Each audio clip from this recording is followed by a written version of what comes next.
When the will was read, my brother didn't even try to hide his satisfaction. He got the Santa Monica penthouse, glass walls, ocean air, everything polished.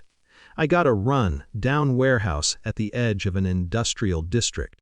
The lawyer described it in square footage and zoning terms, as if that made it equal. My brother called it character building.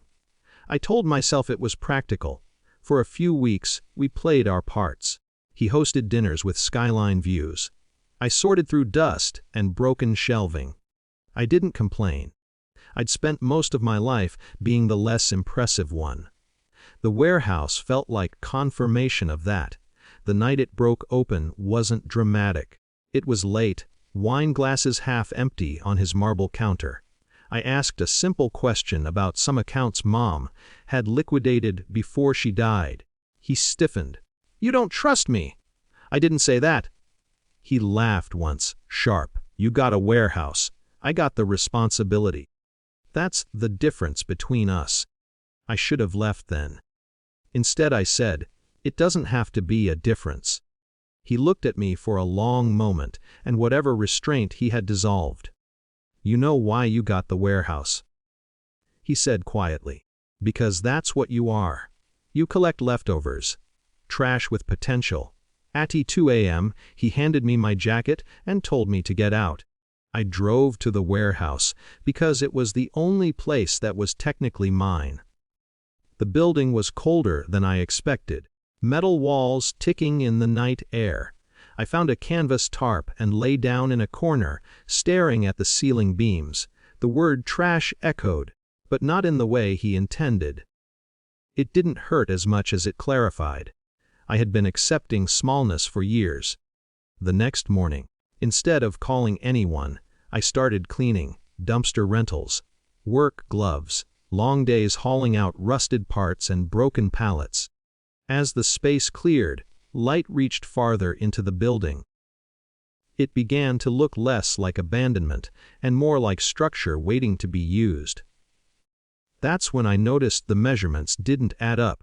The exterior length was longer than the interior layout suggested. I measured twice. Knocked along the back office wall. One section sounded hollow. It took an hour with a crowbar to pry the plywood loose. Behind it was a narrow, sealed room. Filing cabinets, a bolted safe, no junk, organized records. I stood there, heart pounding, not from excitement, but from realization. This wasn't random storage. It was intentional. The cabinets held development proposals, architectural renderings, letters of intent. The city had been planning to rezone the entire industrial corridor for mixed-use residential development. The warehouse sat at the center of the proposal.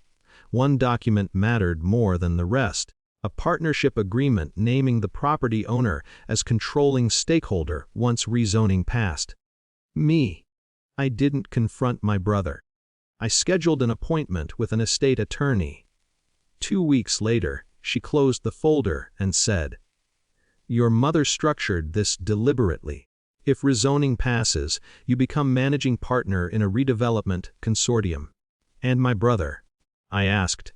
"He owns a luxury residence, appreciating asset, but no controlling interest. Control, not glamour, not visibility, control." 4 months later, the city council approved the rezoning in a public vote. Authority didn't arrive with drama. It arrived in meeting minutes and legal activation clauses.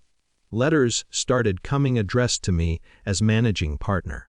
I invited my brother to the warehouse one afternoon. He walked in cautiously, glancing at the cleaned floors, the exposed beams. The temporary office I'd set up. I handed him copies of the agreements. He skimmed, then slowed.